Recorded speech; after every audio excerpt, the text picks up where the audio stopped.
Hello and welcome to the Fluent Reads podcast. Pavel, how are you doing? I'm doing all right. Thank you so much for having me, Mark. It's a pleasure. Okay, great, great. So let's start by how would you like to introduce yourself to the Fluent Reads community? Sure. Yeah, my name is Pawel Skorupinski. I grew up in Poland, and I currently reside in Barcelona, in Spain. Um, I like to say that if there are two things that describe me well, one of them is, or like describe well what I love about life is one is wilderness of the mountains, and second one is the art and science of the innovation and actually as a platform for social change. So professionally, I have a degree from one of the best engineering universities in Germany. And in a few last years, I've focused on product management. And yeah, I mean, I really like, and this is relevant for today's book, that on one hand, I really like when it comes to technology and innovation, I really like the new trends and following them and what they can mean for us, for humanity, for business opportunities. However, I am also interested in this aspect of leadership. So, who is a leader? How do we collaborate? How do we actually make hard things happen? So, this is something that might even be more interesting for me than like this other more technological side. Yeah. Okay, all right, great. So we're going to start with that first activity, which is called word association. Basically, I'm going to give you a word related to personal and professional development, and you're going to tell me the first word that comes to mind, and then make the connection of those two words. All right? All right, let's do it. Let's see how it Okay. goes. All right. The first word is active listening. Focus. Okay. So make the connection of why focus. Focus because. Well, in the moment when I'm listening actively, I'm really focused on the listener, what they are saying, the message they are trying to transmit. So I'm really actually I'm listening beyond their words, right? I'm really um, kind of being with them, like empathizing with them, with their situation, like beyond the expression of their words. Yeah. Okay. All right. Next word is collaboration. Mm. Success. Yeah. And here, if you want me to comment, so yeah, I believe that, and this is why actually I love product management, because I really believe that success is collaborative, right? And you need two people with various perspectives for your success, right? Yeah, if you want to go far, you have to go together, right? So that's why. Yeah. Okay. All right. And the last word is company culture.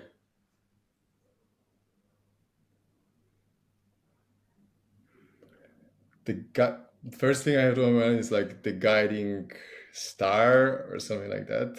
Kind of like, like that it's a foundation of everything, right? We can kind of think for ages about processes, about products that we want to have, but we don't have this ingredients of kind of who are we as we do it, right? Who we want to be as we achieve this success, right? How do we want to treat each other? Uh, and everything else, like it will not click. It will not click on the longer run. Yeah. Okay. All right, very good. So now we're going to move on. So tell us a little bit why you like reading nonfiction books in English. Yeah, that's a fantastic question. So I love reading nonfiction books overall because I just love learning from other people's experience, and I really like to relate other people's experience to my own context, I would say. Um, and in English, yeah, of course, it's great to read in the author's language. So this is one reason, and then another reason. Also, many books are available first in English, so it's just the most practical thing to actually catch it in English. Third reason would be that since I work usually in English, I can actually, I can build a like domain language of like business domain language in English, which is also practical for my work. Mhm. All right, great. Can you tell us a little bit about your reading experience in English? Do you have a certain technique of maybe highlighting or notes, or tell us a little bit about your reading experience in English? Sure, that definitely evolves, and I'm also adopting various tactics to different books. Uh, there are books that are really well. This is, I would say, like the ultimate way for me to doing is to really sit down, read a book, but with a notebook in a sense. Like for example, I would use Notion for that, so like digital notebook. Uh, and why? Because I can structure information in my own way, right? Sometimes I would do it like first highlighting and then afterwards doing this sort of work. This also works. I have done it with some books.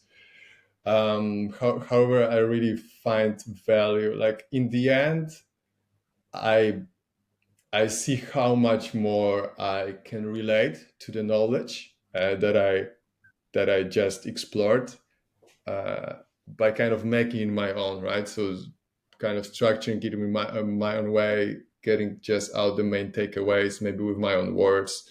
So this is something that I find like the really the most effective in the longer run way of reading and kind of mm, having this knowledge stay with me. Yeah. Okay, and how do these books, these nonfiction books in English, help you for your own personal and professional growth?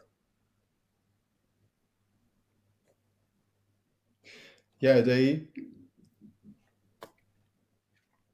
well, that's in a sense, like really thinking about is it's really hard for me to imagine who I would be if like not if I didn't read some of the books, like some of the books are really so inspiring and stayed with me, or at least like in one stage of my life I took some decisions based on them. I would say some books more related to meditation, like mindfulness. They really helped me to kind of discover this whole world, like of how to be present. So that was a big change in my life. And then yeah, with regards to the business, I mean, I I really got some I really got many intuitions, right? And many frameworks. I think it's much easier for me to kind of reframe many situations because I read about somebody kind of approaching a problem in this way, so kind of somehow there's this map of these tools in my mind that sometimes I'm not fully aware of, but I think it's great to just like intuitively be able to like get out of crisis, get out of conflict, just because yeah, I have this set of tools somehow stored in me. Yes. Yeah. Okay, great. So the books serve as a great reference for you to apply in different Yeah. situations. Yes, Okay, reference is a perfect word indeed.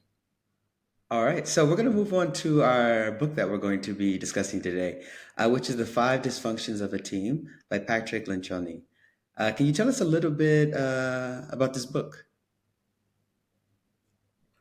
Absolutely. So, yeah, Patrick Lencioni is the American author, best-selling author. That was actually his best-selling book, the one we will be reviewing today, and his management consultant.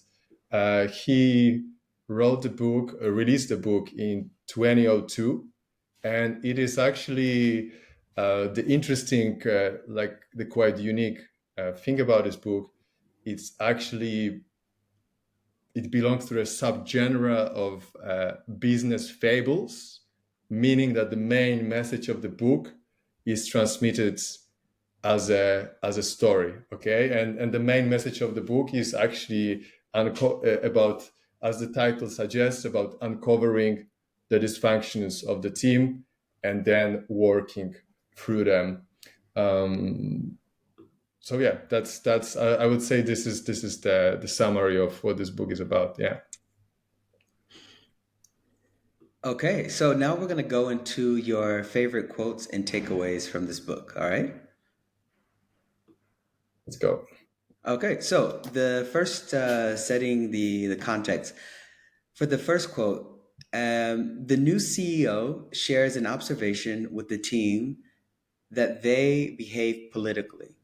Upon a question of what exactly being political means, she answers, politics is when people choose their words and actions based on how they want others to react rather than based on what they really think.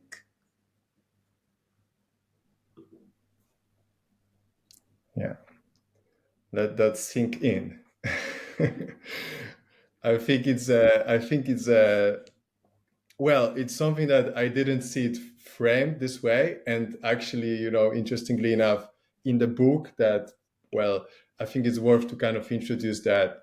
Well, in this fable in a book, the CEO, a new CEO is hired for the company that has like really rock star burst employees on a new growing market.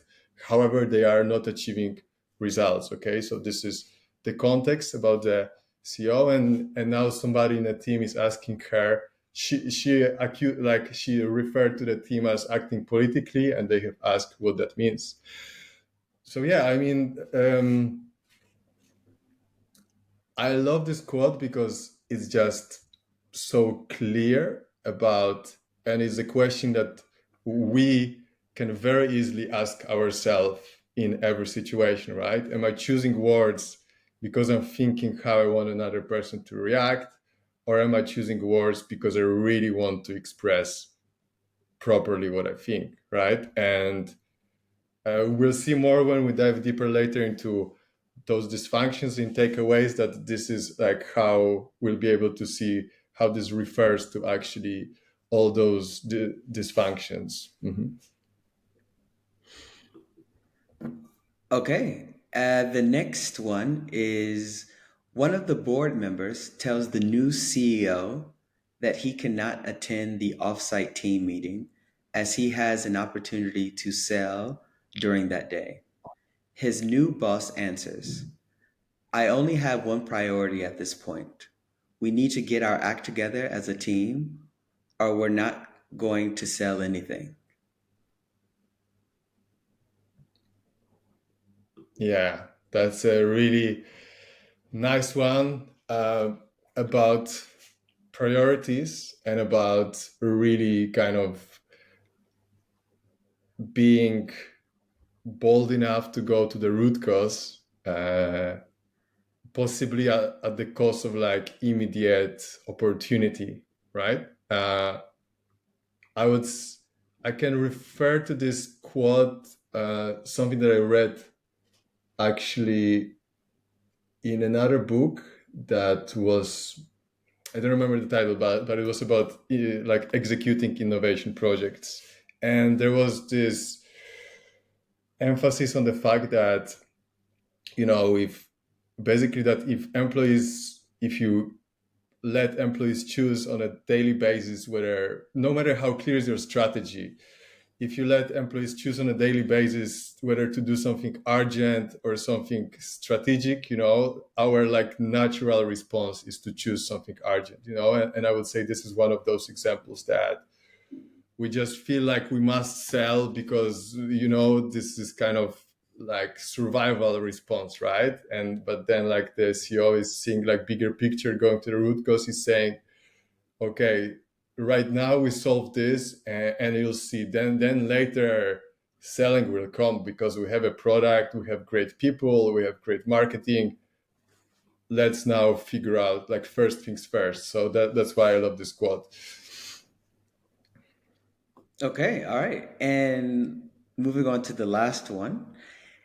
Trust in the model introduced in the book is at the foundation of the functioning team. In my opinion, the most practical Mhm. definition of the term that also clarifies a common misunderstanding of it is as follows. Trust is not the same as assuming everyone is on the same page as you. Trust is knowing that when the Mhm. team member does push you, they're doing it because they care about the team. Push with respect and under the assumption that the other person is probably doing the right thing, but push away and never hold back. Yes. Yeah, it's really interesting about what we mean by trust. I'm also curious what you think about it, honestly. However, I want to say that for me, the misunderstanding of trust is trust as I will focus on my tasks because I believe that everything else will be handled, right? And here the author is saying, well, through the mouth of one of the people in the fable, right? That basically something that we could refer to as like trust but check, right? This is what a good trustworthy colleague does, right? They are helping us take care that we always focus on what's most important, right? And this is like this is the foundation of the trust, right? And it's not only, also like in other materials, Lencioni is emphasizing that it's not only about the trust that we develop just because we know somebody for 5 years, right? It's a trust that is kind of embedded in the culture, like in a culture that encourages vulnerability, right? And encourages like honest sharing, again, like being non-political, right? So this is where it all relates. Yes, definitely. I see what you mean. Trust can be quite complicated, but I think the root is the company culture, what you're referring to. Um, because you build trust with colleagues is not necessarily when you're at meetings or because you work together, but it's sometimes in between the meetings, going out to lunch together, having a coffee together. These are different moments where you get to learn a bit more about the person, maybe about their family, and I think this helps facilitate a deeper connection because it's not just a because in the end we're humans and we want a sense of belonging, connection, fulfillment, purpose in some way. So these people that you're spending, maybe at least 8 hours a day working with them, we're not Yeah. robots. We want to connect in some way. And building trust is extremely, as they usually say, like it takes time to build it up, but it takes a few seconds to ruin it. You understand? So Mm. it's really important for the organization also probably to cultivate this trust. And I think you're also talking a little bit about when you're constantly looking at following what someone's doing, this is micromanaging, and this usually has a negative connotation of trying to make sure everyone's on Yeah, task and they're yeah, doing things or whatever because in the end we're adults, so basically as adults we usually prefer autonomy, but autonomy is, first of all, you have to earn it probably in a way, but once you know that you've explained the task effectively and the other person knows what they need to do, there has to be a detachment that occurs essentially to say, okay, we have the foundation of what needs to be done, mm. now I'm going to trust you to do it. And it's something that you can cultivate, you can iterate as needed over a period of time. Yeah. Yeah, yeah. I see your point. I mean, like it may be like that. This definition, well, in the book that was written in the end 20 years ago, is a little bit expired to what we learn in the meantime in agile culture, and so uh, I I still like what's interesting for me in this quote. It's actually this part that you are pushing with respect under the assumption that the other person is probably doing the right thing, right? So I would say like this is the essence, right? That like kind of mm, like compassion with another person, right? That we might be again, it of course, if we have like if you have a super autonomous team, it's much easier to handle, right? But if you have people, especially like in a maybe board of directors, they are stretched across many projects, many goals, and kind of having this habit of like really with empathy, um, just like finding time for each other to reevaluate what's most important when we have like so many things running through our minds. I think this is an important aspect, right? And of course, developing a culture that in which we don't take it defensively, right? But we actually appreciate that others help us focus on what's important for the end results, right? Because it's not only what's most important for me, for my department, but for the end result for the organization. That sometimes it's beyond one person to figure out, right? So I would say this is an interesting, like something that kind of really made me think in this sentences. Yeah. Yes, you bring up a good point. I remember reading an article, I don't remember exactly where, but they were talking about sometimes in an organization when you have different departments and team members and they have very specific tasks.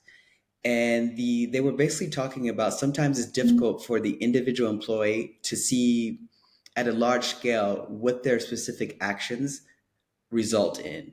So it's important maybe for the Hmm. leaders or managers periodically to say, this task that you performed, this is where, this is how it resulted. You understand in some way.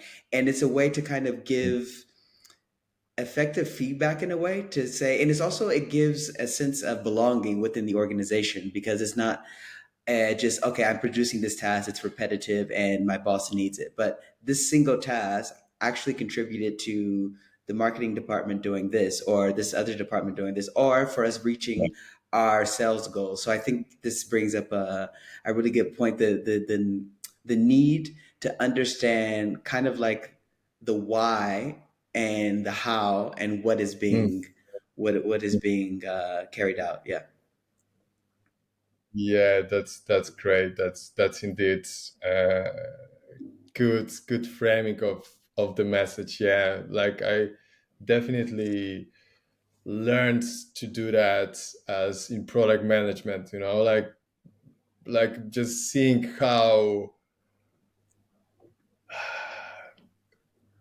you know how well in the end product management is like leadership, like leadership, but like without formal authority, right? So it's about engaging people in in kind of in going in a particular direction, like finding motivation in that, right? And sharing, like always remembering to share why, right? Why that was chosen and why it is important for the organization, right? In every little thing, like it's, yeah, I believe that I saw that, and for myself and others, that it really impacts the motivation and ultimately the results if the goal is clear. Yeah. Okay. All right. Great. So we're going to move on now to your three takeaways. So I'm going to start, I'm going to read the first one. Not everyone who is great at their job is cut out to contribute to a highly performant organization. A common reason for that is a tendency to seek individual recognition and attention at the expense of results. Hmm. Yeah, that's a really interesting one. I don't have so many like mm, I don't have so many. I don't have like many like very clear references on that in my career. Uh, that's why I kind of like I really like the way it was presented in this book, right? That it was basically presented that there might be somebody who is great at what they do, but just because the way that they, kind of, for example, continuously seek to sell their greatness to other or greatness of their department to other directors. I mean, they just don't fit the culture in which we kind of, yeah, I mean, yeah, in a sense that can also be humble, right? Like on even on top, right? So just to actually build this vulnerability with others, right? This kind of space in a room in which we can like always seek feedback from others, right? So that's really interesting for me, right? That like being a great skill set doesn't make you fit for this sort of culture. And kind of the hypothesis behind this book is that actually like in a long run achieving this kind of culture is really important for the organizational success. Yeah. Yeah, I see what you mean. There's an author, Brene Brown, who writes. She's a researcher in, I think, at Texas University, and this is basically she researches vulnerability, shame, and things like this. And she's written a few books. One is Dare to Lead, I believe, and she talks about Hmm. vulnerability, and she talks about how essentially, in order to cultivate it, it needs to start from the top down. You understand what I mean? There needs to be the ability for a leader to essentially say, okay, I made a mistake. This is how what I did wrong, and this is how I think I should improve it, or this is how I'm going to improve it. What do you think? Do you have any feedback from that? And I think sometimes this is quite difficult Hmm. to cultivate in organizations, because if you don't cultivate this now, it people are less inclined to open themselves that way if their leaders are the people that are observing them. Uh, if they don't do it. So I think that's Yeah. important. We talk about vulnerability, but actionable steps to actually doing it on a day-to-day basis, I think could be also an interesting exercise, because in this realm, or in this, in soft skills and leadership and things, whatever, there are a lot of buzzwords, there are a lot of terms that we're familiar with, but that doesn't necessarily mean we know Yeah. how to implement them. It's okay, emotional intelligence. Okay, I've heard of this word, but how do I cultivate my own emotional intelligence on a day-to-day basis with my department, with my boss, or things, whatever? And it is complex, because we're dealing with something that's subjective, essentially.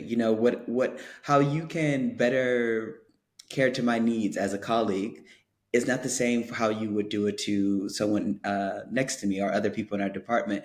So kind of focusing or trying to cultivate that personalized approach, it's extremely complicated, but I think to at least try or attempt to do it could be quite useful, and in a number of ways for the team and for the organization as a whole.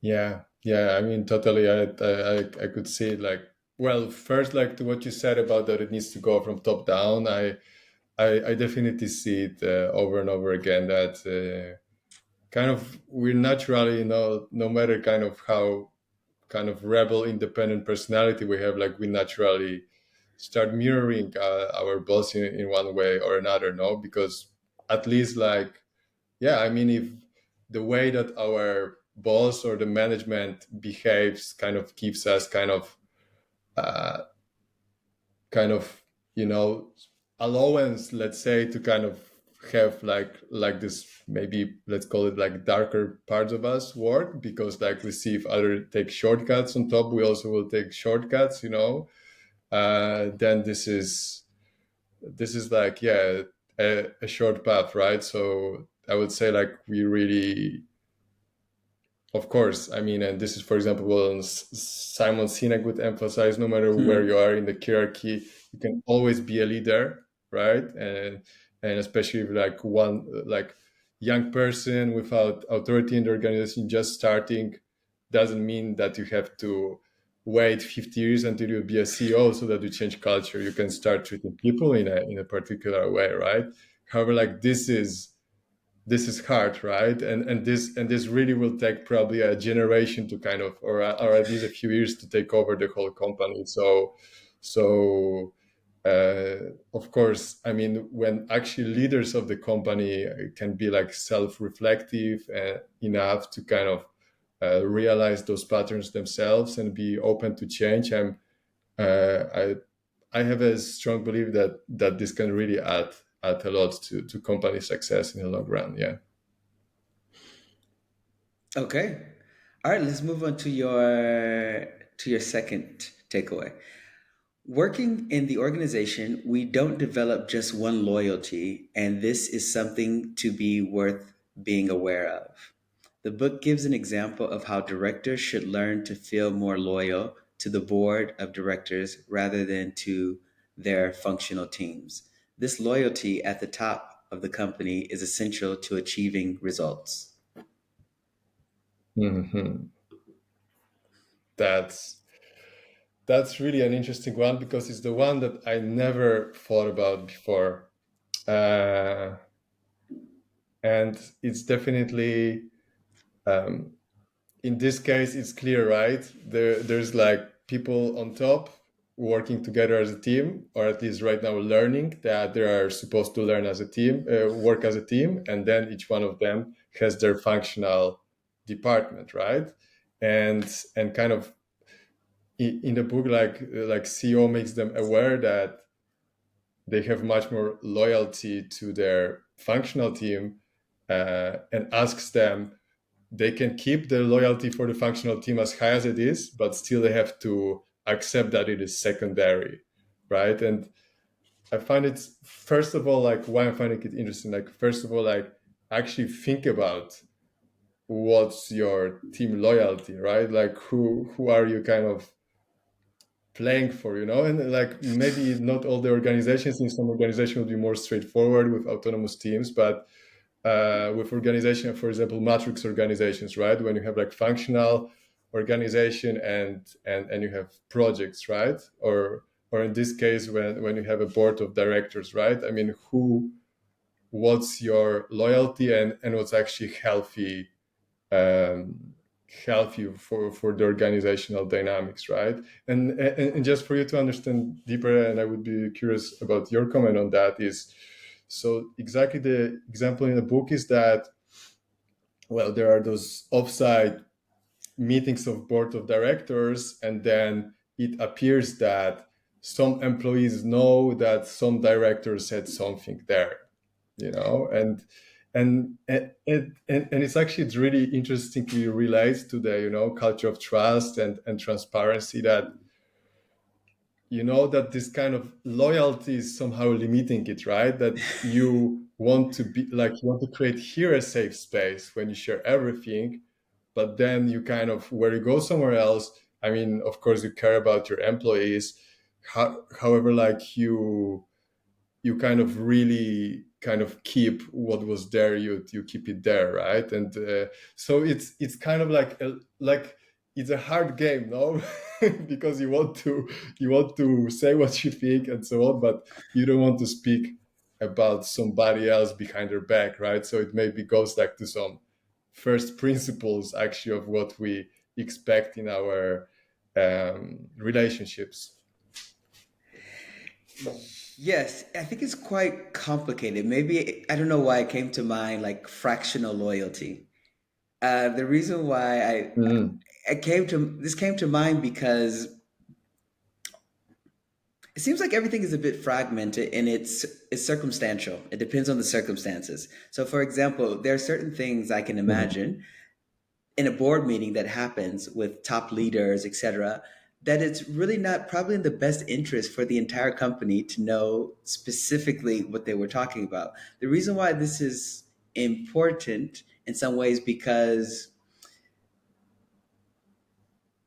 there are many definitions of a leader, but it encompasses a lot of things. But essentially, there needs to be a group of people who rally behind this person. And part of doing that is showing them that you have the capability of leading them. Demonstrate this. This is what creates the trust and maybe the loyalty to them. But maybe every aspect of a decision or thing, it's probably not important or even necessary to comment on that because you can send the team on a kind of like this emotional roller coaster.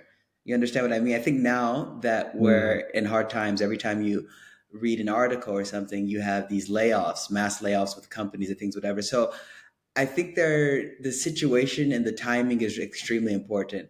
Maybe there are certain things that wouldn't be advisable to communicate to your entire team now simply because of the instability that we're the unstable situation that we're in terms of an employment. Whereas in other periods, it could be perfectly fine because people trust like there's everything is going to be okay. So I think it's this is probably incorporating emotional intelligence in a way, meaning having self awareness of your team Yeah. collectively, what they're receptive to, what can continue to motivate and inspire them, but also knowing what's not essential at the moment for them to know. And it's important that you know this in order for, from kind of like a holistic point of view, a bird's eye view, that this is the most effective way to maintain unity within the organization and have us continue, moving forward as we should. Yeah, yeah. I think this is great. I mean, like, it really helps me see this quote in a little bit different kind of frame or a bit different perspective. Like that, maybe like the essence of it, like it's not about. Well, of course, we can frame it as loyalty, but maybe it's something like simpler, right? And it's kind of about actually like emotional intelligence and saying like, okay, like we are there in a board of directors and it's evolving, we're just learning how to collaborate, like we like, it's still kind of fragile, right? And I mean, I want to kind of cherish it, right? And that also means that, I will actually help my employees see it as something that we're doing, like it's a slow process, but like it will really help achieve results, right? Because here again, like why would you share it with your employees, right? Because you just want to say something fun, right, or something like that. It's just like taking like a shortcut to maybe like uh, yeah. And so yeah, I mean, like it's really like it doesn't help them, it doesn't help the board of directors. So what's the value on that, right? Like there's no emotional value for doing that. Yeah. Exactly. I think the word in reframing is important here. I think the connotation of the word loyalty is strong because loyalty, Hmm. typically they refer to, and now it's changing a bit in when you refer, when you refer to a company or a team like as a family, and there's a book, No Rules Rules, that in the company culture of Netflix. And it's not to say that it's the right way, but they talked about the context of it being like a sports team, essentially, where we kind of want to have like our best Hmm. players out there, essentially, because we want to move forward and work with the best people. When you say loyalty, I think we have to be careful with that because essentially it's kind of like, the expression, there's an elephant in the room, meaning that there's something that exists here. Everyone knows it, but no one's going to say anything. So to say that, oh, this is loyalty, this is a company, we're a family, people know that they can be replaced. They know that if something happens, they can be laid off. And you wouldn't do this to your brother or sister or in another context. So I think it's really important, the language we use in these contents, our word choice, because it can sound trendy or it can sound like, oh, we're close or whatever. But you have to be careful with this because if your actions, because essentially what we're going to monitor, our brains are designed to look for pattern recognition. which we can also deduce to Yeah. consistency in some way. So everyone knows how consistent you are and what you say and what you do. There's sort of an alignment here. So you can say all the trendy words, buzzwords that you want individually and collectively. Uh, the people in the organization, they know. They have side conversations about this after you give meetings. So I think it's important. This is why probably the point of vulnerability of saying that, you know what, I made this decision, and at this point, this was the best way I felt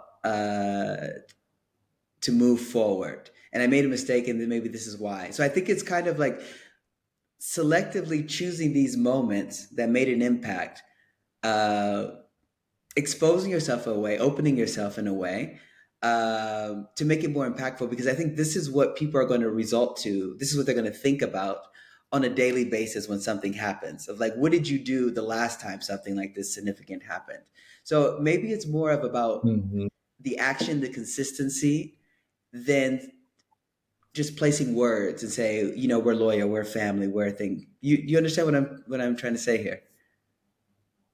Yes, yes, yes, totally, totally. I like what you said now reminded me of Nassim Taleb in the book Anti-Fragile. He's sharing this very simple rule that he believes it's really important rule, like for being an entrepreneur, for example, but overall in life, to like you need to make mistakes, but like make sure that every mistake you make only once, right? And like kind of I thought about this because if you're saying that if a leader is kind of safeguarding all of their past decisions and saying they're actually in some way right decisions, how can organization learn? Right?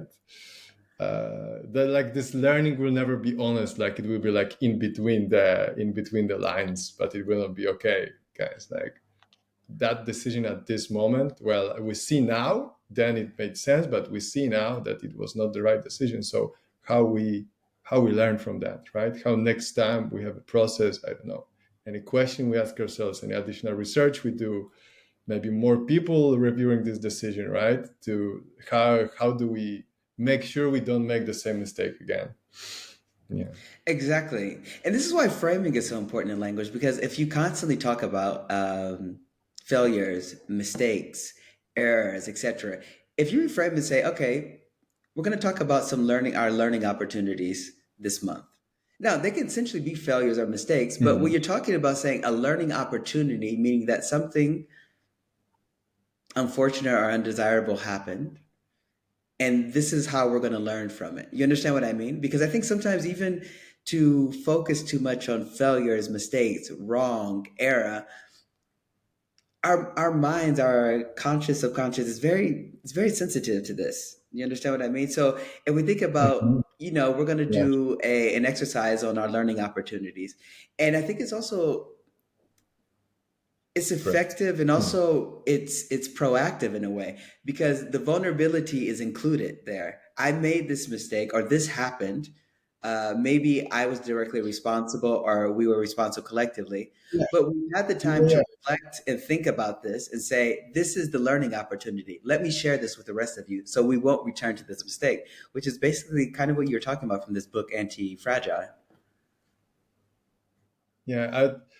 I love this, Mark, because in the end, and it also gets down to framing, right? And also like is like good pattern, like for running any retrospectives. Know that it's not about shaming, right? It's like it's almost like being objective, right? I mean, like at this moment, I did not have that information, so like because I was a decision maker, I took that decision, right? It's like almost perfectly you just look like you'd all look like objectively at the team dynamics and you would say of course acknowledge like maybe I took that decision because I'm thinking too much, I don't know, about what you guys will think about me, or like I feel like I need to be this bold person who takes like the bold decisions at every time, right? So it can be like of course a lot of like personal things, but like just developing this dynamics, like actually yeah, like this like this safe space, right, in which you can, that gives you a chance to like to look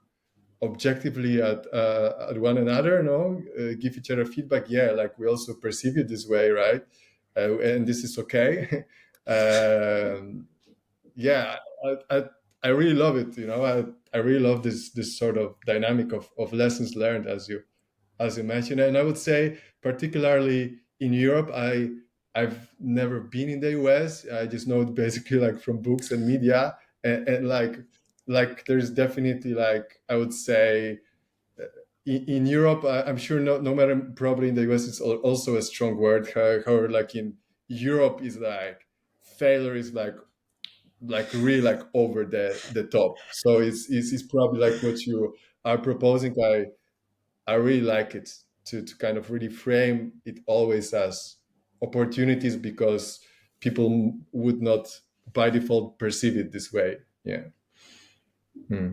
Exactly, you're right. I think what you're speaking on. This is common examples are given in terms of entrepreneurship when you think about like the European culture and Europe, meaning that I know it's complex in terms of different countries. There are nuances, but there are a good example here is like, for example, in the startup community, and many investors and startup Hmm. founders talk about this. And when you talk about a culture, for example, when they actually promote in terms of the United States in some ways, promote like fail as fast as you can. And you have stories of people who have started five, six, seven, eight companies. And on the ninth time, they're like, here's the money. You've learned so many lessons. I actually trust you more now Hmm. taking this venture or doing this, embarking on this journey than before, where maybe some places in Europe, or in terms of from a cultural aspect, they would say, "Oh, you failed. Move on to the next thing. Stop. Like we have to get over it." But this also could be extrapolated in work culture in general. And again, we're coming back to this central theme of like vulnerability. How often are you able to talk about your mistakes collectively? Because this Hmm. requires humans. We don't like to feel stupid. We don't like to feel expose our insecurities or things, whatever. But if you create an Yeah. environment, and I've heard this many times working with different clients, where people don't feel comfortable saying to others that I really don't know, or I'm not at the stage where I need to be in order to effectively carry out this task. But I'm not going to say anything because I don't want to seem incompetent. I don't want to maybe even put my Hmm. my job in danger or things, whatever. And this is why I'm saying why it's really important to. And I'm saying it's not the it doesn't have to be the best advice.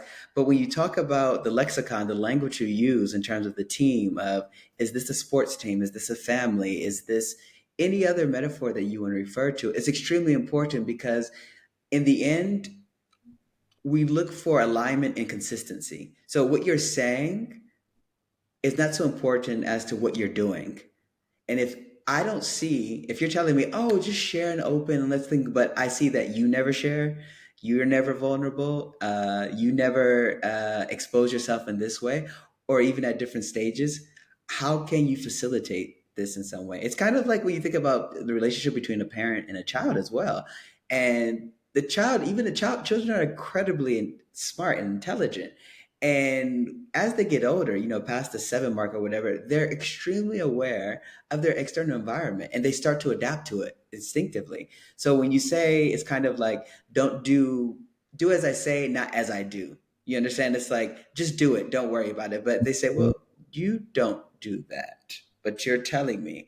And this can also like, happen in organizations as well. As people are aware, and that's why I was talking about the elephant in the room. Sometimes it's kind of like we're all playing this game here. we know that it's a game, but shh, we're not going to talk about it. And Yeah.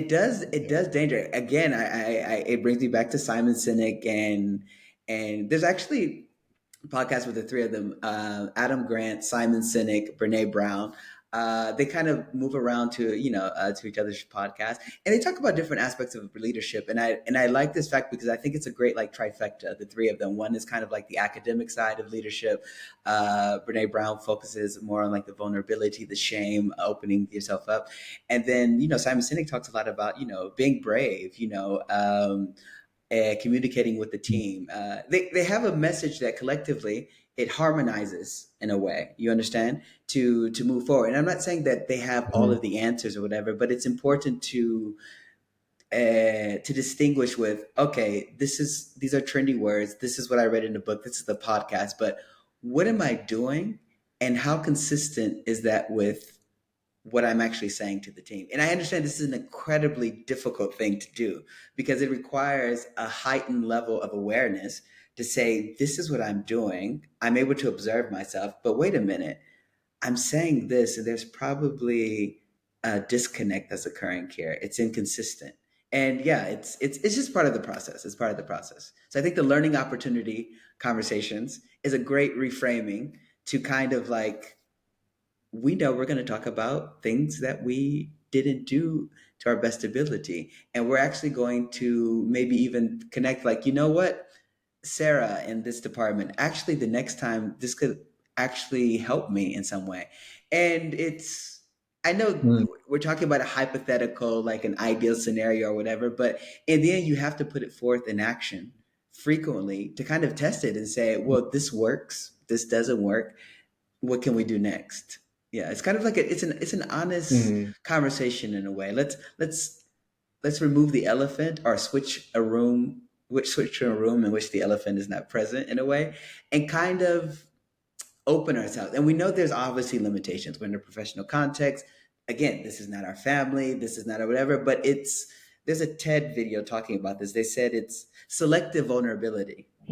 It's selective vulnerability where you're aware that it is vulnerable, but you're being selective. Vulnerable is not necessarily saying, "Oh, I'm just bad. I had a bad week. I had a fight with my partner." Like no, like selective. Like this is not important for this situation. This one, two, and Yeah, three are the topics that I'm going to be vulnerable and share with because in that's sharing this, I'm able to push the needle forward to propel us and create this learning opportunity. So selective vulnerability, I would think again adding that adjective there totally changes the way we should probably approach it. yeah.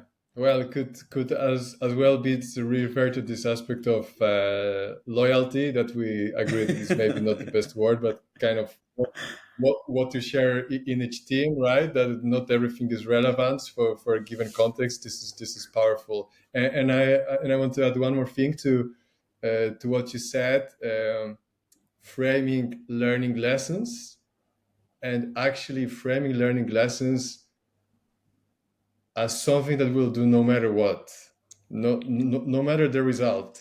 You know, if we already want everything, we launch product, it has million sales, still continuous improvement. Which are the things we could do a little bit better, right? I mean, just to really having more like as a like personal development journey, right? Of collaborating with others, of being self-aware, as the objective by itself, no, not just as a means to an end that since the day we are successful, we can just keep repeating because we already figured everything out, right? So I think this is crucial as well to say, no matter how far we go, we always want to do it because this is actually what we as well love about our work, right? That we can learn so much about ourselves and about others and uh, how we actually work together and make hard things together. Yeah. Exactly. They talk about this a lot in business. I don't what got us here won't get us there. You understand what I mean? So this is what you're talking about, Mhm. and you have to constantly go back to the drawing board and say, okay, this got us here, but now what can we do to get us there? And opening up as this learning lessons, learning opportunities is, I think you make up a good point of because sometimes you can kind of like have this group session where you're talking about things and nothing gets done, like nothing's implemented. So it's like, okay, I'm vulnerable, but nothing happened out of this vulnerability. You understand what I mean? So to say, okay, we've had this we had these learning opportunity session. Now, this is what we're going to implement, the top three here. And then we're going to come back the next month or in the next 2 months or at the end of the quarter. And we're going to reflect on this because it's revisiting it and then actually talking about it again. And it's something that you can continuously add to. And I think that'd be it's a great way to, yeah, to think about it, that the way you mentioned. Okay, Nice, so nice. We got the topic. so we're gonna move to your last. We're gonna move to your last takeaway. The essence of the book: Oh, all five dysfunctions that breed. Sorry, I'll start again. The essence of the book: all five dysfunctions that build on top of each other: absence of trust, fear of conflict, lack of commitment, avoidance of accountability, inattention to results, can be spotted in the team dynamics fairly easy. These are tools available that support overcoming each dysfunction. The facilitating role of the leader is always crucial in the process. mhm. Yeah, so it's kind of like the three last sentences. These are kind of free, or maybe actually two last sentences are kind of like takeaways. That well, I would say like maybe, and I would say you possibly many listeners would think as those dysfunctions are quite intuitive. What I think is interesting here is this aspect that well actually how you work with them, right? And I would say like this book actually gives tools to okay, like how do we spot them, how do we work through them, right? And as well, what is the role of the leader in the process, right? So in the context of this book, the leader is the actual person kind of higher in the hierarchy, but is not necessarily the case. That does not necessarily need to be the case, right? So I'm thinking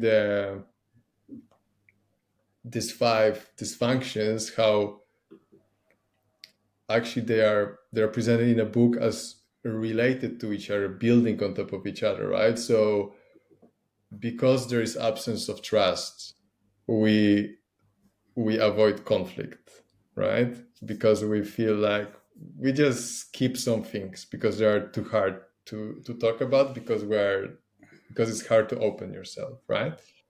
When that happens, we naturally start lacking commitment, and I would say like three other next three things in this hierarchy like need to already like be perceived of that we're thinking about actually focus on company results, right? So when I avoid conflict, like I cannot be fully committed because, well, there are just some things unsaid which I find important, but I am avoiding them with the team, right?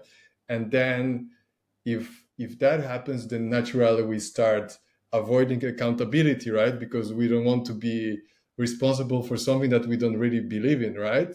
And then if that happens, we are inattentive. We naturally are becoming inattentive to results, right? We are developing our own game, right? Is how to cover our like how to actually defend ourselves, right? In this context, right?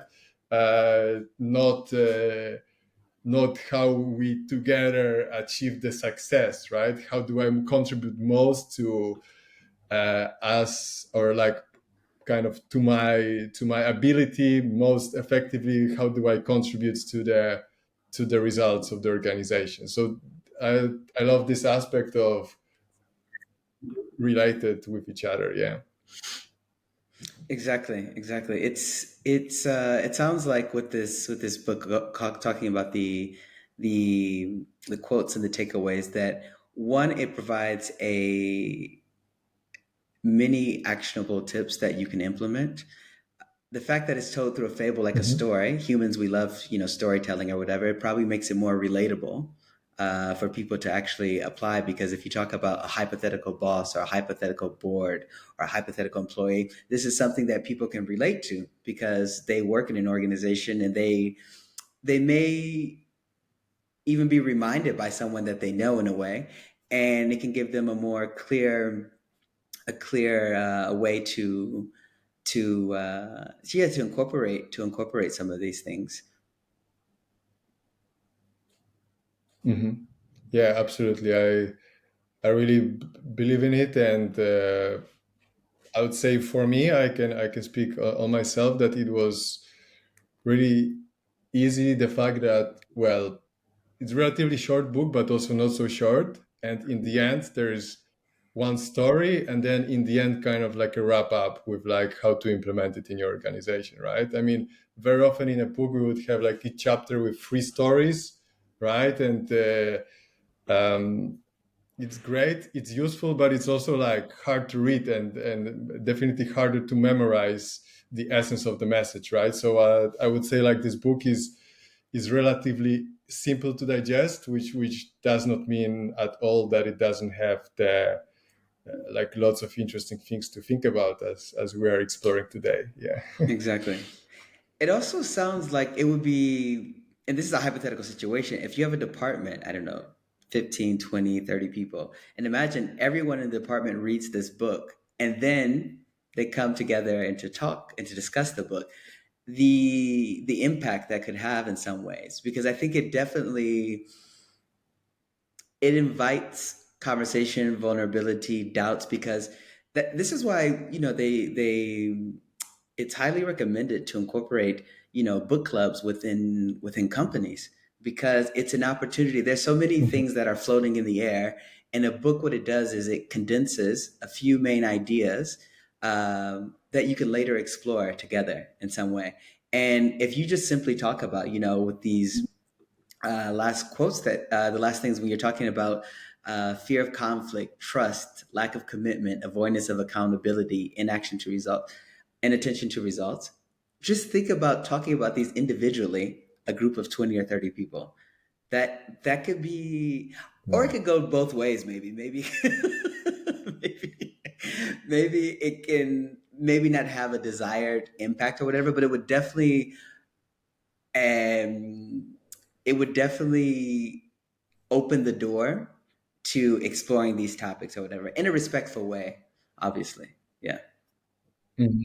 Yeah, it would like yeah, to what you said. Yeah, I mean, there's a as one friend of mine referred to that, and it also relates to what we said a moment ago, is that very often companies like they would just stick to status quo, right? As long as there's a crisis, right? And then you say, oh, okay, like we really need to hire some good consultant, some good facilitator, and then we need to try to do whatever it takes to implement like a new culture, right? And then it's like, Hmm. okay, if somebody doesn't want to implement this way of collaboration, then of course there's no place for them, right?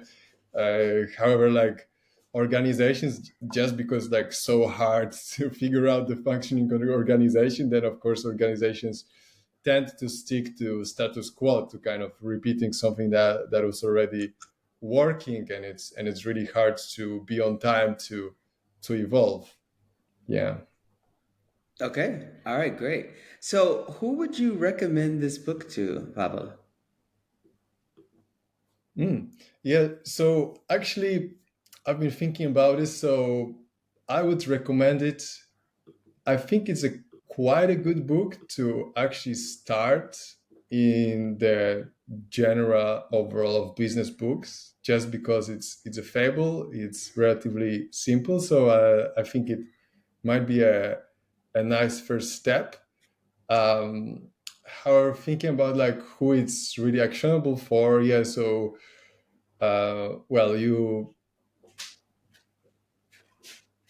we already mentioned that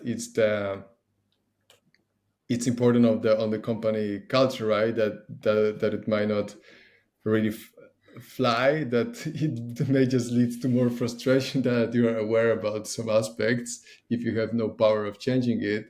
However, I would say if the organizations have, like if the teams have these habits of continuous improvement, right? Maybe you're a scrum master and you just want to improve farther and farther on like spotting some dynamics, or you're just a team member of a member of such a team, and you are empowered to rise these points and work them through together. I would say it's an interesting read to get another perspective and another set of kind of some, yeah, because it's said as a story, really like each of those dysfunctions, it's easy to relate to, right? So because there's like a person with a name who you can see how they act over time, and you can see how they contribute to a particular dysfunction, right? So I would say this is what really helps and might be really practical for somebody to spot some of those like symptoms of a particular dysfunction in their team. Yeah. Okay. All right. So, you mentioned you also recommended two other books that we're going to briefly talk about. So basically, you're going to briefly, give us a little bit what the book is about and who you would probably recommend it to as well. So the second book is The Hard Things About Hard Things. Yeah, but by Ben Horowitz. Ben Horowitz is he used to be a CEO of a company that he kind of evolved from the technical profile to being a CEO of a startup in Silicon Valley. And then later, after reading this book as well, he created the A16Z, so Anderson Horowitz VC. So this is how you can know him. And this book, well, it's also somewhat a fable, although it's like even more uh, potent because it's actually biographical. So he actually was so kind for the humanity to take notes about so many ways of how we struggled and we solved problems. I think it's great, but like now I think maybe I should start doing that. Although, let's say like his challenges are really so his challenges are really hardcore. So just to give you two examples, one example is that the company had a core business. However, he has, I believe, agreed with some investors, I might be wrong, that kind of new set of products that just a small team would was developing would become the new business, while I believe they would sell the core business to another company, something like that. I mean, you should read it and you will explore it. And the point is that people were coming to him with great ideas about how to evolve that business, like this core business. However, like he always needed to send them away because he uh, maybe signed, or maybe it was just obvious that like nobody in the organization can know about this. So there's like how you can deal with such a situation, like, and not for days, but I believe it's for months. I mean, this is you build really like stamina.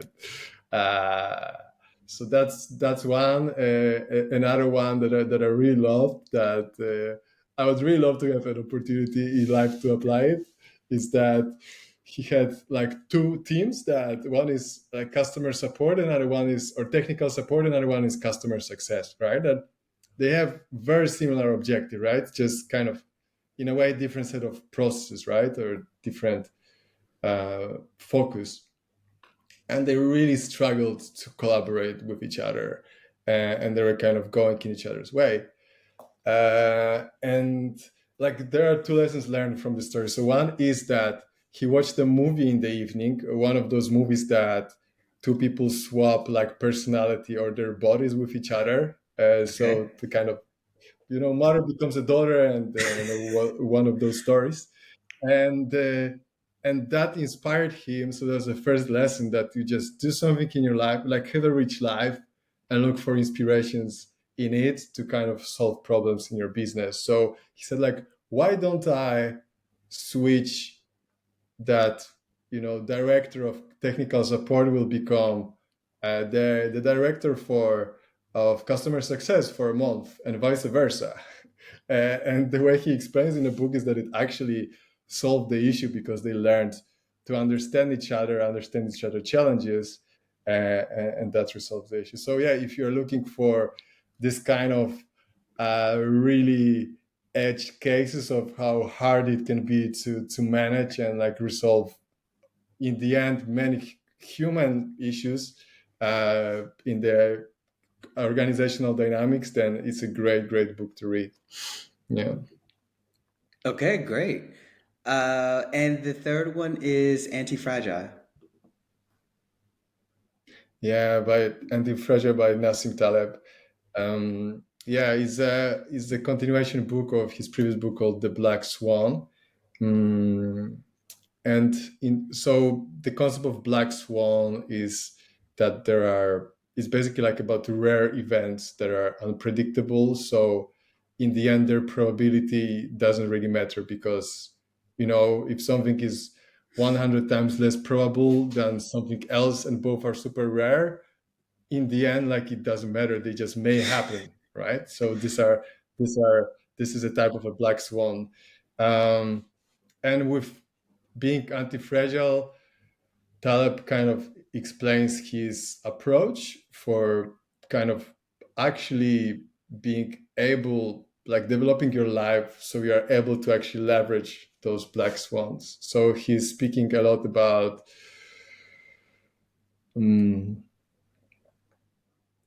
creating a situations in life in which you have a lot to win and nothing to lose, right? So this is kind of well, he's like having like a lot of uh, counterintuitive for like theories that are counterintuitive for many, but is just an inspiring thing to think about, right? That he's saying, for example, that there are two brothers. One is a taxi driver, another works for a corporate, and when the guy working for a corporate, something changes on the market and he gets sacked, like, he's basically like he's losing everything. And taxi driver, because he has like a lot of small opportunities, he can always change like a little bit. He has more space to take, like, exactly more opportunities for, like, take small risk that can have a lot of reward. So yeah, this is just an interesting book to kind of maybe have some new perspective at, like, managing yourself and actually, like, seeing what you are spending time on, right? Like, what you are investing in, like how much you can lose in it and how much you can win, right? I think it's an interesting framework to think about. Yeah. Okay, great. Thanks for those recommendations.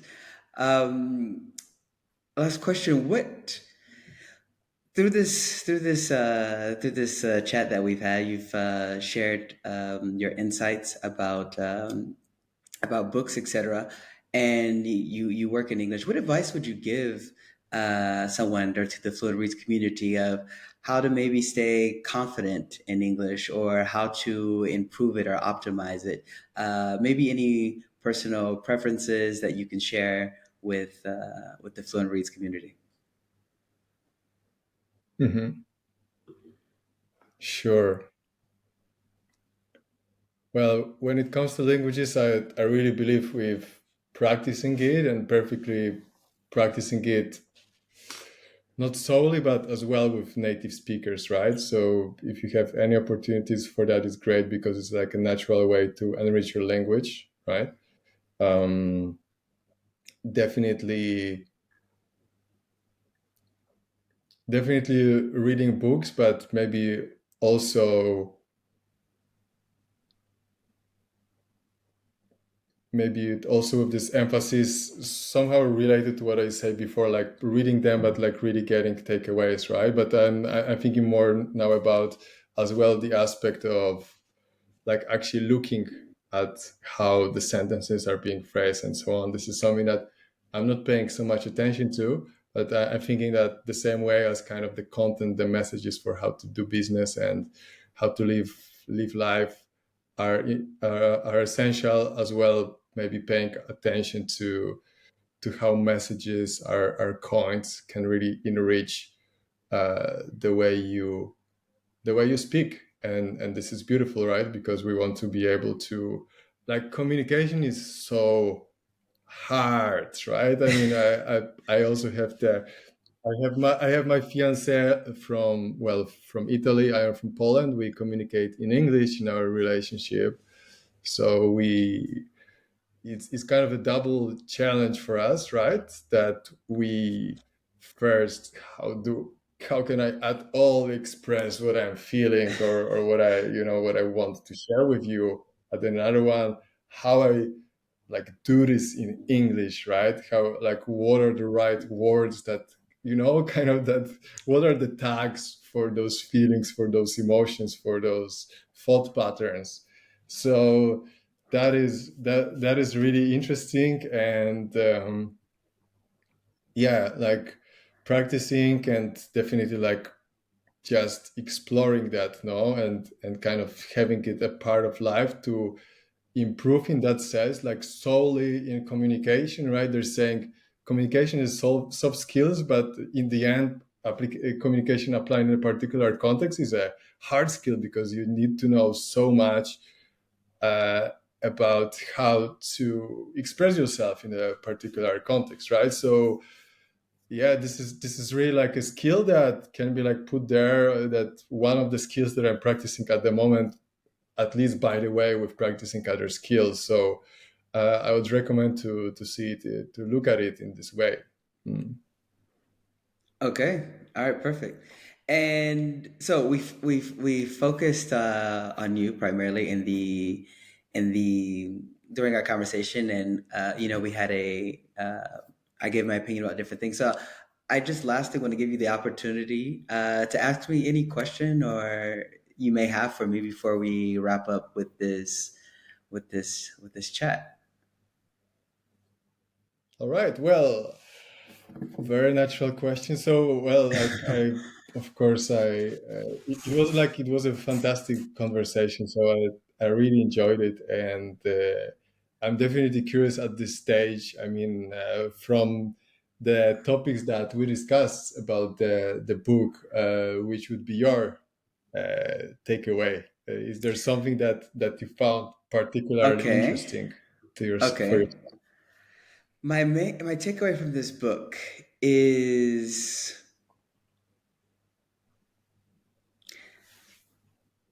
I would say it was a combination. It's a cocktail of, I guess, words within the soft skill area. Is self awareness, emotional intelligence, and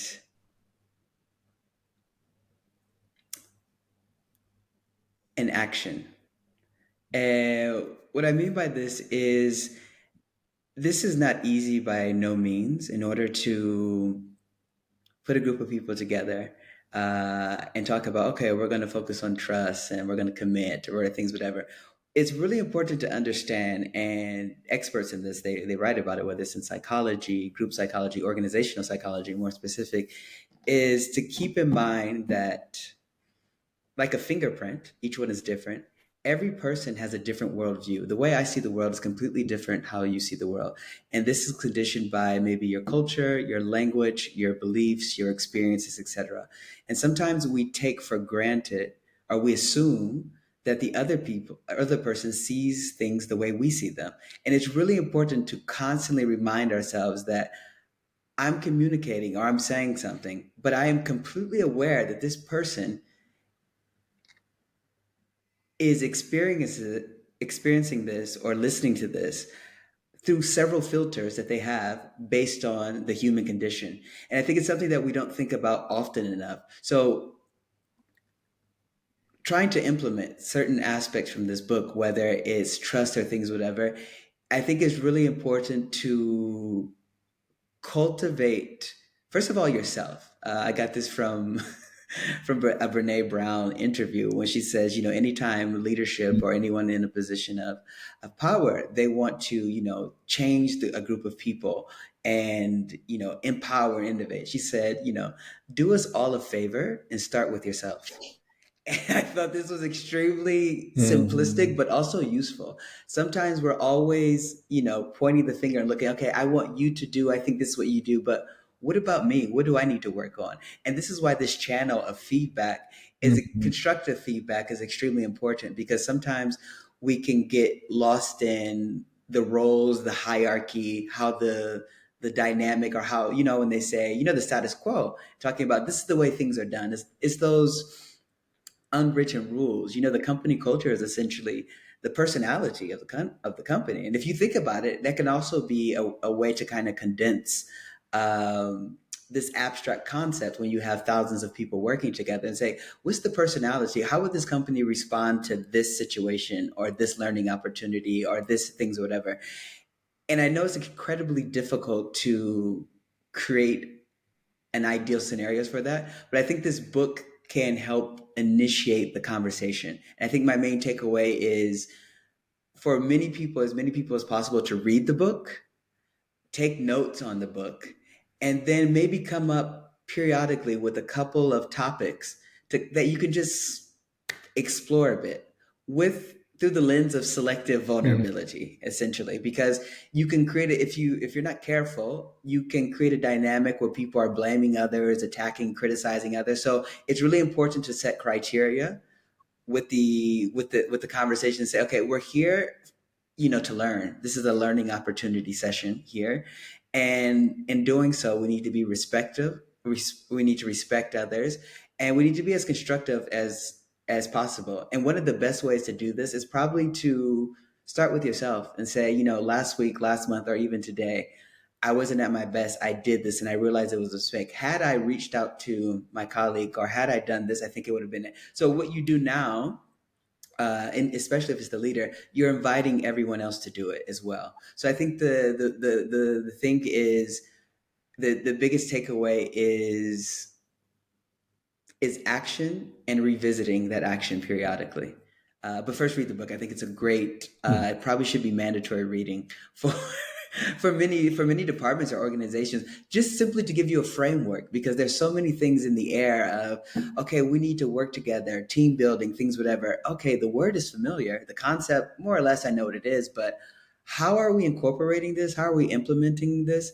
And what should we change about it? It's like when we talk about, deep conversations, some people can be offended by like, oh, this is deep. It's like, well, life is short. We should be having deep conversations, especially when it's concerning our well-being in general. So giving space to that is important. And probably to cultivate it, you have to create scenarios, whether it's team building, going to a country house for the weekend or going out to lunch together. You have to create these moments where it's not only talking about work, because where you really get to know a person or you feel connected or comfortable with them, it's typically not talking about, the reports for this quarter. You understand what I mean? It's kind of like, I don't know. Maybe you had a Mhm. hardship. Someone died in your family. Something happened with your kid, or something even positive in a way. It's those things that's kind of like, in the end, we want to see ourselves reflected. And because we're all humans, we share a human experience. I think it's important to create scenarios, dynamics where that can easily be facilitated. And through that facilitation, perhaps we can better enter these topics of commitment or vulnerability or any other advice that the book provides us with. Mm. Yeah, absolutely. Yeah, I think it's like an ABC note of management to not assume that the way somebody is performing on a given day, it's I don't know because the task they have, it may be, but I mean there's so many things happening in our lives, and uh, yeah, I mean just work is a part of our life. No matter how much we want to separate it, but it's Exactly. just not right. And I mean, like instead of hiding behind like the wall of here I put a mask and I'm like professional and nothing can touch me. I mean, Yeah. Uh, it's a tough one, and I think Yeah, it doesn't end up mentally well for people if the kind of if culture, you know, kind of like if this is somehow kind of incentivized by the culture, right? Yeah. exactly, exactly.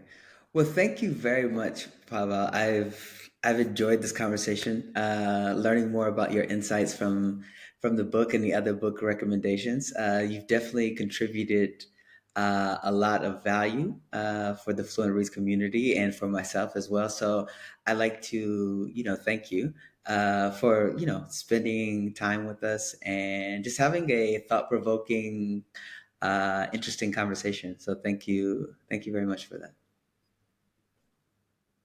Yeah, thank you as well, Mark, for inviting me, and as well, I really feel like we got somewhere. We kind of exchange a few ideas, building up on top of each other. So I definitely learned so much here, and I feel like I learned so much more from this book thanks to this conversation. So I'm feeling also a lot enriched a lot. So I'm really grateful Okay. All and right. happy that, and of course it was lovely to contribute to your community as well. So thanks a lot for listening, Perfect.